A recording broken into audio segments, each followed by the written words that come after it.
So I connected this plus, minus, and then make sure that my multi-tester is on the battery, red, black, and I get 12.89 volt. On the other side, of course, I use to the red, and then this to the minus, and it should work lah, right? But for some reason it doesn't. So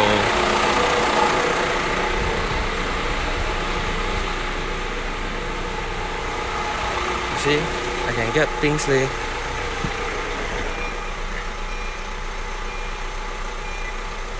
Looks okay. I think I can also got lights. So now I'm borrowing the battery from the other car lah.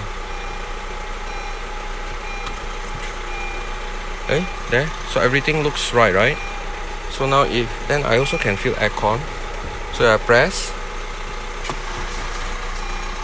it ran and then it died. So I try one more time.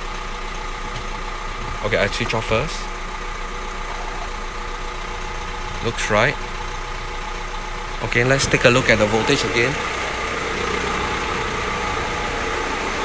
Voltage is still good. Okay, now I try again. Maybe I just need it to run for a few minutes lah. Okay, press. Okay, engine start. Go. Yes. Thank you God. Okay, so that's how we start the car.